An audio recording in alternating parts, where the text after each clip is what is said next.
It's not every day you get to see sheeps unmasked as wolves, and in this video, I'm bringing to you 6 different cops, people sworn to protect society, who abused their power and harmed people. Luckily, in this video, you'll get to see the look on the faces of these corrupt cops as they realize that they've been caught, and they react to the life sentences handed to them in court. Wayne Couzens.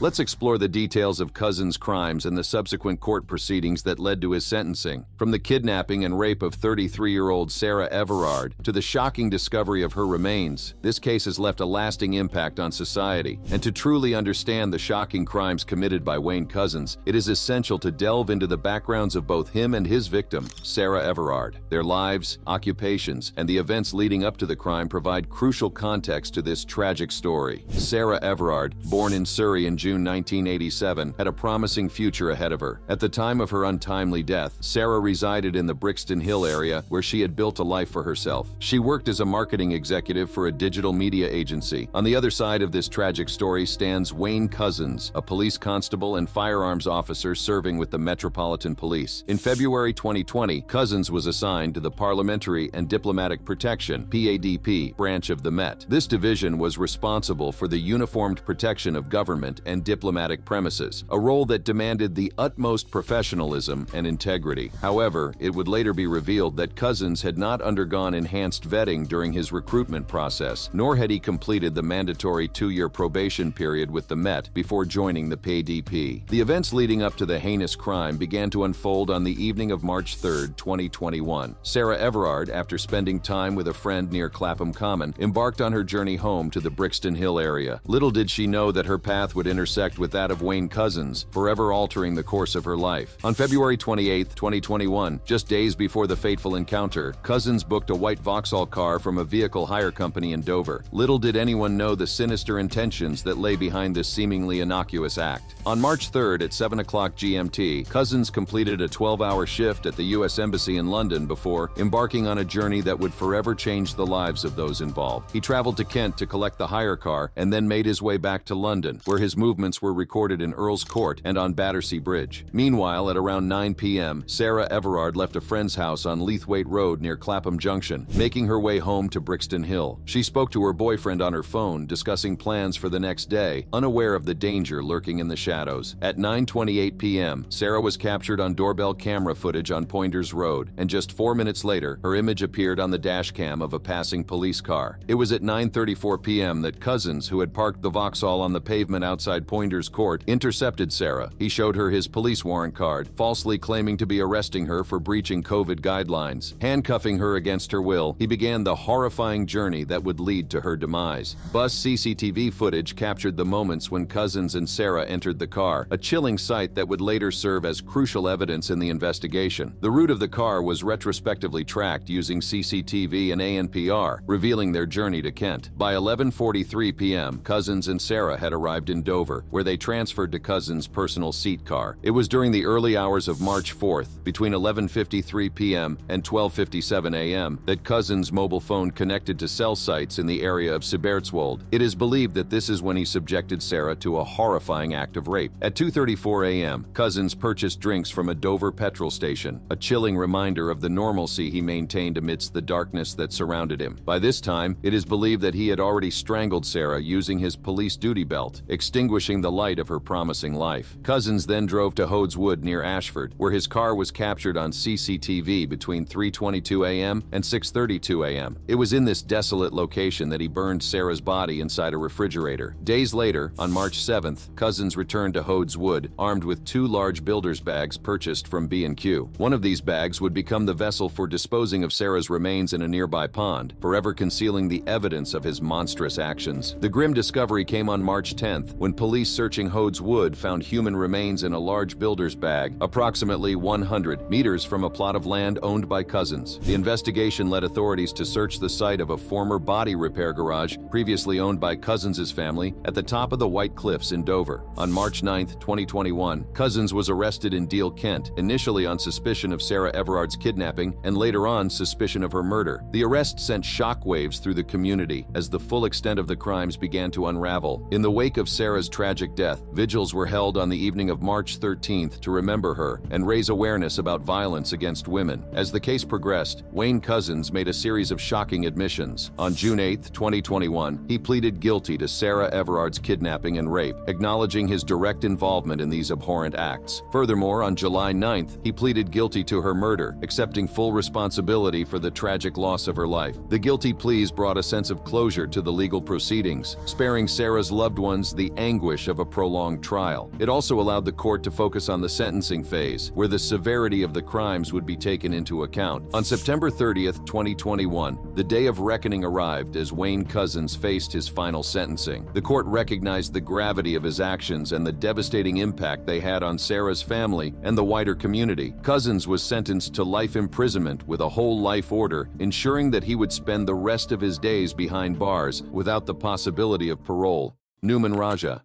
In the dark hours of a Florida morning, a routine car breakdown turned into a horrifying tragedy. Corey Jones, a talented drummer, found himself stranded on the side of the road, waiting for a tow truck. Little did he know that his encounter with plainclothes police officer Nouman Raja would end in his untimely death. Corey Jones, a young man with a promising future, was born to Clinton Jones Sr., a skilled house renovator, and Anita Banks, a dedicated guidance counselor. Tragically, Corey's mother lost her battle with cancer in 2006, leaving a void in his life. Despite this loss, Corey's family remained a pillar of support throughout his journey. Growing up, Corey had the privilege of having an older brother, C.J. Jones, who excelled in football. The Jones family tree extended far and wide, boasting notable relatives such as NFL defensive tackle Vince Wilfork and NFL wide receiver Anquan Bolden. On the night of the tragic incident, Corey had just finished performing with his band, the Future Presidents, at Johnny Mango's Tiki Bar and Grill in Jupiter, Florida. Eager to return home to Boynton Beach, Corey encountered car trouble on his journey. Frustrated but determined, he called for roadside assistance, hoping to get his vehicle back on the road. As Corey patiently waited for the tow truck to arrive, little did he know that his life was about to take a devastating turn. Nouman Raja, a plainclothes police officer, approached Corey's disabled vehicle on the southbound exit ramp of Interstate 95 and PGA Boulevard. Raja, who was conducting burglary surveillance as part of his duty, claimed that he believed Corey's car was abandoned. In a perplexing turn of events, Raja drove his unmarked white van the wrong way up the ramp and parked diagonally off the corner of Corey's car. This aggressive approach, inconsistent with the claim of an abandoned vehicle, set the stage for the tragic encounter that would unfold. As Corey remained on the line with AT&T roadside assistance, seeking help for his car troubles, Raja approached him. The audio recording from Corey's call captured the chilling moments that followed. Without warning or provocation, Raja fired 3 shots at Corey, followed by another volley of gunfire. The sound of gunshots pierced the night, leaving witnesses at a nearby hotel in shock and disbelief. Corey Jones, a young man with a bright future and a passion for music, was tragically shot dead. His life was cut short in a senseless act of violence, leaving his family, friends, and community devastated. The events leading up to this fatal encounter raised questions about the actions and motives of Nouman Raja, the officer responsible for Corey's untimely death. Following the tragic shooting of Corey Jones, the Palm Beach County Sheriff's Office took charge of conducting an independent investigation into the incident. Their goal was to uncover the truth behind the events that led to the untimely death of a young musician. The investigation delved into the actions of Nouman Raja, the plainclothes police officer responsible for the shooting. Raja, who had been conducting burglary surveillance at the time, claimed that he had encountered an armed subject and discharged his weapon in self-defense. However, the evidence and witness testimonies painted a different picture. As the investigation progressed, it became clear that Raja had never identified himself as a police officer to Corey Jones before opening fire. This revelation contradicted Raja's initial claims and raised serious doubts about the legitimacy of his actions. The audio recording from Corey's call to AT&T roadside assistance played a crucial role in disproving Raja's assertions. Based on the findings of the investigation, Raja was charged with manslaughter by culpable negligence and attempted first-degree murder with a firearm. These charges reflected the gravity of his actions and the potential disregard for Corey's life. The decision to bring forth these charges was a significant step towards holding Raja accountable for his role in the tragic incident. The case against Raja proceeded to trial, where the evidence was presented before a jury. The trial lasted for 8 intense days, during which the prosecution meticulously laid out the facts and circumstances surrounding Corey Jones's death. The audio recording, witness testimonies, and forensic evidence were all crucial components in building a compelling case against Raja. The prosecution argued that Raja had acted without justification, using excessive force against an unarmed individual. They highlighted the inconsistencies inconsistencies in Raja's account and emphasized the lack of any imminent threat posed by Corey Jones. The defense, on the other hand, sought to portray Raja as a dedicated officer who had acted in self-defense under the belief that his life was in danger. The jury carefully considered the evidence presented to them and deliberated on Raja's guilt or innocence. Ultimately, they reached a verdict, finding Raja guilty on the charges of manslaughter by culpable negligence and attempted first-degree murder with a firearm. The conviction sent a powerful message that the actions of law enforcement officers must be held to the highest standards of accountability. In light of his conviction, Raja faced the consequences of his actions. He was sentenced to 25 years in prison, a significant penalty that reflected the severity of the crimes committed. The sentencing aimed to provide some measure of justice for Corey Jones and his grieving loved ones, while also serving as a deterrent against future acts of police misconduct. The trial and conviction of Newman Raja underscored the importance of transparency, accountability, and the pursuit of justice within the criminal justice system.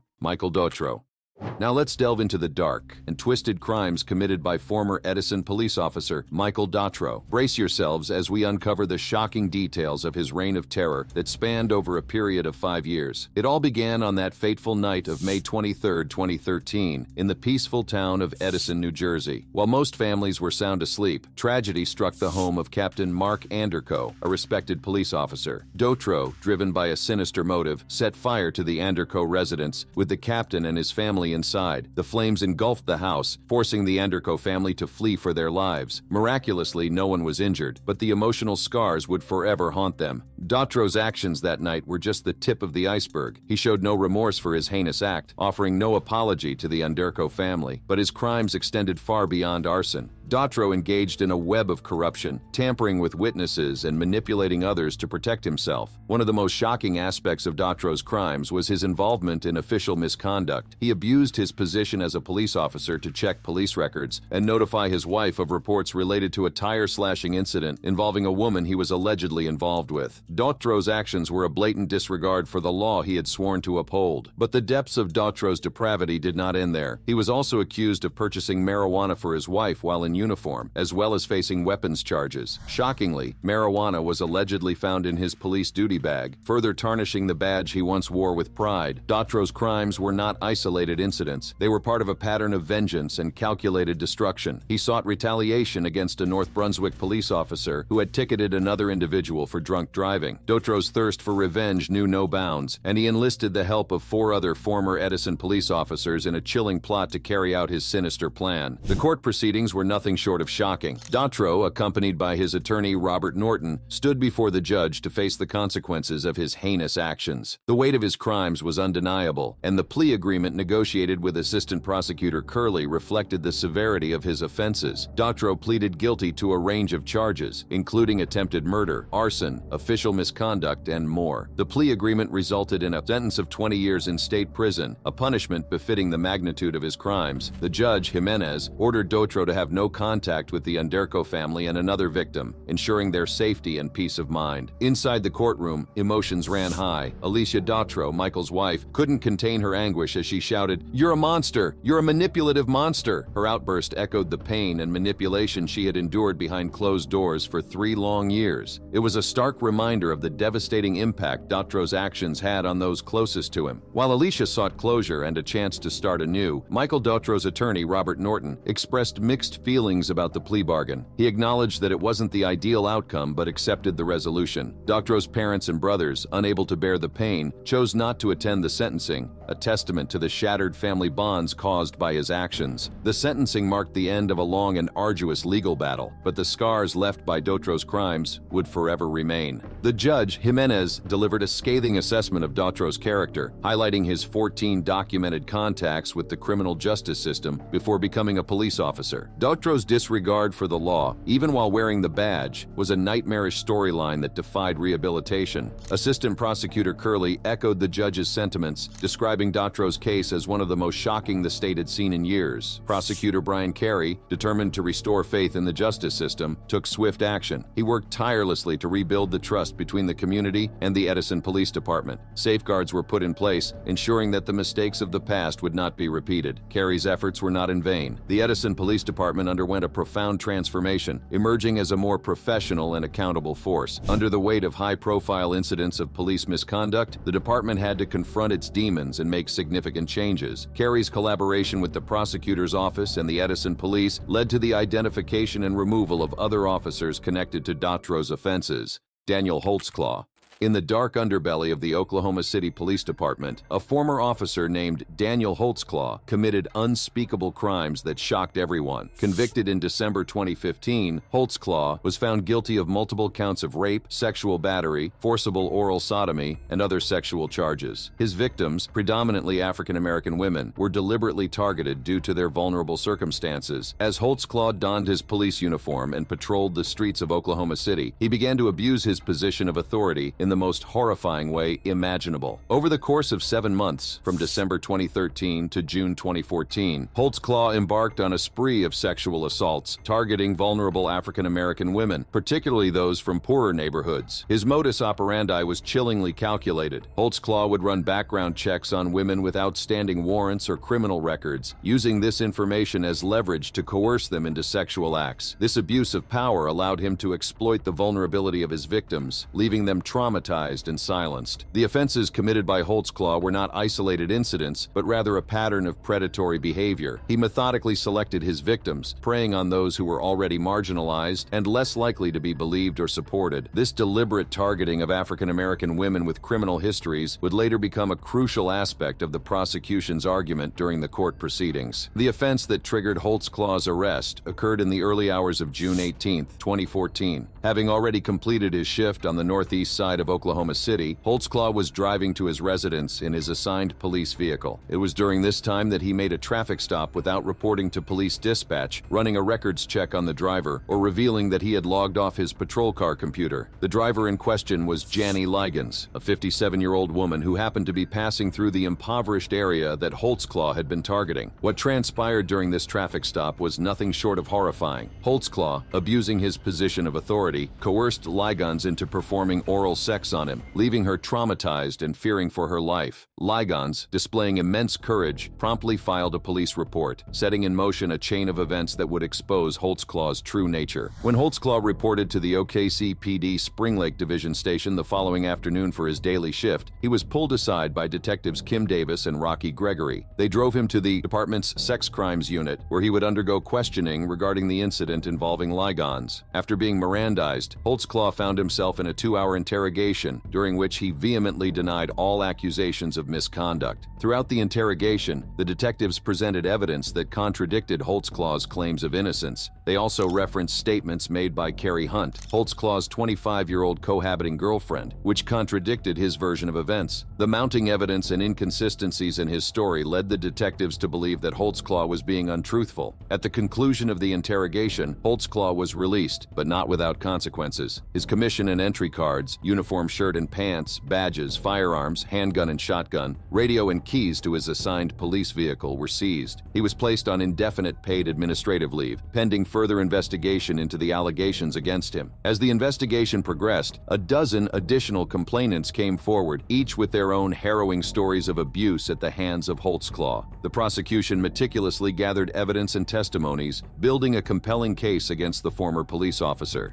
Eventually, a total of 13 women were willing to testify against Holtzclaw, shedding light on the extent of his predatory behavior. Holtzclaw were a direct result of the investigation and the testimonies of the brave survivors. Originally charged with 16 counts of sexual abuse offenses, including rape in the first and second degrees, sexual battery, procuring lewd exhibition, stalking, and forcible oral sodomy, the number of charges eventually grew to 36 as more victims came forward. The earliest incident discovered during the investigation dated back to December 20th, 2013. A woman revealed that she had been arrested for drug possession, hospitalized, and forced to give oral sex while handcuffed to her hospital bed. Holtzclaw continued to make sexual advances towards her on multiple occasions after her release from jail, using the promise of freedom as leverage. The trial of Daniel Holtzclaw began on November 2nd, 2015, in the District Court of Oklahoma County, facing a total of 36 charges, including sexual battery, assault, forcible oral sodomy, and stalking. Holtzclaw pleaded not guilty to all counts. The prosecution, led by a team of dedicated attorneys, meticulously built their case against Holtzclaw. They presented the testimonies of the survivors who had come forward. The prosecution also introduced physical evidence, including DNA found on a triangle-shaped spot inside Holtzclaw's uniform trousers. The DNA was a match to one of the victims, providing a crucial link between Holtzclaw and his crimes. However, the defense argued that the presence of the DNA could be attributed to secondary transfer, suggesting that it was a result of incidental contact during a search. Throughout the trial, the defense focused on attacking the credibility of the accusers. They sought to undermine their testimonies by highlighting inconsistencies and questioning their motives. Holtzclaw's defense team called only one witness, a former girlfriend of Holtzclaw's, who testified that he had never exhibited sexually aggressive behavior towards her. Their strategy aimed to create doubt in the minds of the jurors and challenge the prosecution's case. The courtroom was filled with tension as the jury listened to the arguments and weighed the evidence presented. The final jury consisted of 8 men and 4 women, all of whom would play a crucial role in determining Holtzclaw's guilt or innocence. It is worth noting that the composition of the jury, an all-white panel, raised concerns about the potential for bias in a case involving predominantly African-American victims. After carefully considering the evidence and testimonies, the jury reached a verdict on December 10, 2015. Holtzclaw was found guilty on 18 of the charges brought against him, including first-degree rape, sexual battery, and forcible oral sodomy. The jury's recommendation for Holtzclaw's punishment was equally significant. They recommended that he serve a staggering 263 years in prison, a sentence that reflected the severity and magnitude of his crimes. The survivors and their advocates found solace in the fact that Holtzclaw would be held accountable for his actions and that he would spend the rest of his life behind bars.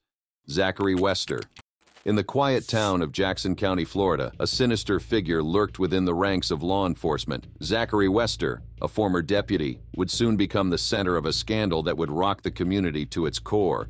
But how did it all begin? It was in the early 2010s when reports of suspicious traffic stops and questionable arrests started to surface. At first, these incidents seemed isolated. But as time went on, a pattern began to emerge. Individuals who had been pulled over by Deputy Wester started sharing similar stories of unwarranted searches and unexpected discoveries of illegal substances. But it was the McClenny arrest in 2018 that shed light on Wester's questionable practices. Although there was body camera footage available, it showed Wester turning off his camera during the search. The video clearly captured him moving his hand, raising concerns about potential evidence tampering. Mrs. Teresa Odom's case further exposed the inconsistencies in Wester's actions. Furthermore, during the arrests, Wester conducted field tests on individuals like one Mrs. Hazelwood and her family, but failed to show them the results or the methamphetamine found in an Excedrin bottle. During the direct examination, Mr. Wester himself took the stand, facing intense questioning about his actions and decisions during various traffic stops. The defense attorney wasted no time in highlighting the lack of body camera footage and the inconsistencies in the search procedures. Wester maintained that he had no control over the deletion of the videos, attributing it to technical glitches or inexperienced staff. The defense further honed in on the reasoning behind Wester's arrests, particularly in cases where individuals admitted to marijuana possession but denied knowledge of any other illegal substances. Wester, this time in the witness stand, defended his actions, claiming probable cause based on his observations and the information provided. However, doubts were cast on the credibility of these arrests, raising concerns about the accuracy of Wester's judgment. One of the most significant revelations during the trial was Wester's decision to turn off his body camera during certain interactions. The defense questioned the motive behind this action, suggesting that it was not a common practice among law enforcement officers. Wester defended himself, stating that it was a common practice and not done with ill intent. However, this revelation raised further doubts about the credibility of his actions and the potential for misconduct. The cross-examination by the defense attorney aimed to highlight the discrepancies in the evidence and cast doubt on the witness's testimony. The absence of body camera footage, the inconsistencies in search procedures, and the lack of proper documentation were all brought to the forefront. These inconsistencies raised questions about the reliability of Wester's claims and the validity of the arrests made. Throughout the trial, the impact of Wester's crimes on the community became increasingly apparent. After weeks of intense courtroom battles and gripping testimonies, the moment of truth arrived. The fate of Zachary Wester rested in the hands of the jury as they deliberated on the evidence presented and the credibility of the witnesses. The absence of body camera footage, the inconsistencies in search procedures, and the questionable arrests were all factors that played a crucial role in their deliberations. The prosecution argued that Wester had abused his power as a law enforcement officer, violating the rights of innocent individuals and tarnishing the integrity of the justice system. They presented a compelling case, highlighting the patterns of misconduct and the lack of accountability that had allowed Wester's crimes to persist for so long. On the other hand, the defense maintained that Wester had acted within the bounds of his authority and that the arrests were justified based on the information available at the time. The jury found Zachary Wester guilty on multiple counts, including evidence tampering, false imprisonment, and perjury. The courtroom erupted in a mix of emotions: relief, vindication, and a sense of justice served. The community, too, felt a collective sigh of relief, knowing that their voices had been heard and that accountability had been upheld. The sentencing phase of the trial commenced, where the court considered various factors, including the severity of the crimes, the impact on the victims, and the need for deterrence. The prosecution argued for a significant sentence, highlighting the egregious nature of Wester's actions and the need to send a strong message against abuse of power. The defense, in turn, pleaded for leniency, emphasizing Wester's lack of prior criminal history and his contributions to the community as a law enforcement officer. They sought to humanize the defendant, painting a picture of a man who had made mistakes but was capable of redemption.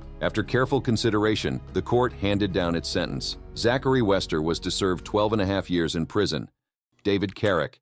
Here's David Carrick, an English serial rapist and former police officer. From his manipulation of dating apps to his abuse of power as an armed police officer, Carrick's actions have left a trail of devastation. After a brief stint in the British Army, Carrick joined the Metropolitan Police in 2001, embarking on a career that would ultimately lead to his downfall. Initially, his role as a police officer seemed promising, but it wasn't long before allegations of domestic abuse surfaced against him in 2002. These allegations raised serious concerns about Carrick's character and suitability for the force. Despite the troubling accusations, both the Metropolitan Police and other British police forces failed to take decisive action against Carrick. It was between the years 2003 and 2020 that Carrick's true nature would be revealed. Using dating apps such as Badoo and Tinder, Carrick preyed upon vulnerable women, often in Hertfordshire, England. His position as an armed police officer allowed him to gain their trust and manipulate them, using his authority to inflate his importance and control their lives. The details of Carrick's crimes are nothing short of horrifying. He subjected his victims to physical abuse, often utilizing a belt as a tool of torment. Imprisonment in small spaces became a sickening reality for these women. As Carrick reveled in their suffering, he would even go so far as to urinate on his victims, further degrading and dehumanizing them. But it didn't stop there. Carrick's depravity extended to the act of rape. He controlled every aspect of their existence, dictating what they wore, when and what they ate, and even where they slept. In some cases, he would go as far as banning them from eating altogether, exerting complete dominance over their lives. The true extent of Carrick's crimes began to unravel in October 2021, when another woman bravely came forward, reporting that she had been date raped by Carrick a year earlier. Her decision to speak out was influenced by the high-profile case of Sarah Everard, a young woman who had been kidnapped, raped, and murdered by another Metropolitan Police officer. The shocking similarities between the two cases prompted her to break her silence, setting in motion a chain of events that would ultimately lead to Carrick's arrest. In October 2021, Carrick was arrested and subsequently suspended from his position as a police officer. The weight of the evidence against him was overwhelming, leaving little room for denial. However, despite the mounting allegations, Carrick initially pleaded not guilty to all the charges brought against him, further prolonging the agony for his victims.